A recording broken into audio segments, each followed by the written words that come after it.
If you're still running your website on WordPress, you might already know how frustrating it can get. Slow load times, security issues, bloated plugins, and that endless backend clutter. It worked for a while, but once you start scaling or even just want more design control, WordPress quickly starts feeling like a legacy tool. So in this video, I am going to break down why I have moved away from WordPress and what I recommend today instead, Webflow and Framer. I will walk you through exactly how I think about platform selection for my clients and when it makes sense to migrate. You will also see where WordPress still works and where it really holds you back. I have worked with many clients who come from WordPress and felt stuck, either because their site was too slow, they were constantly battling plugin conflicts, or their developer had built something custom, it could not be updated anymore without breaking 5 other things. The reason WordPress becomes so popular is simple. It's flexible. With thousands of plugins, you can build almost anything: a blog, a store, a membership site, a course platform. But the flexibility comes at a cost: maintenance. The more you stack on top,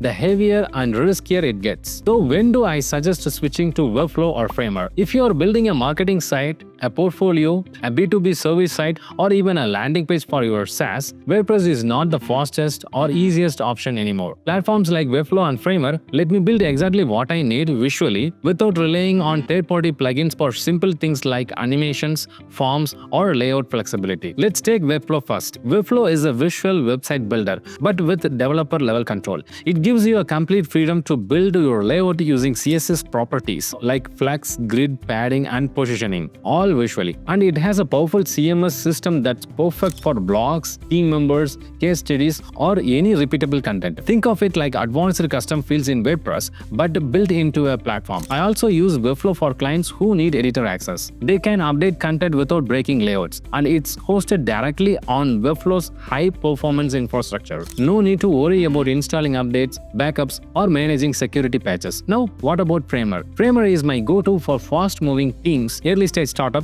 or designers who want maximum creative freedom. It's almost like designing directly in Figma, but the site is like Framer shines when you want that lightweight, animation-rich, mobile-first site without needing custom code. The biggest edge Framer has, it's ridiculously fast to build and iterate. I have seen teams launch entire campaign pages in a day using Framer and still looks polished. Okay, but let's be honest, there are some places where WordPress still makes sense. If you are building a full-featured e-commerce store with hundreds of SKUs, or if you rely heavily on third-party tools that only integrate with WooCommerce or WordPress plugin, sticking with WordPress can work. It's also still a good choice for larger-scale blogs or publishers that need editorial workflows, user roles, and heavy SEO customization. But 90% of service-based businesses, startups, and content-focused companies, WordPress is simply overkill, and it gets expensive once you add plugin licenses, performance optimization, and security tools. One of the biggest reasons people delay the switch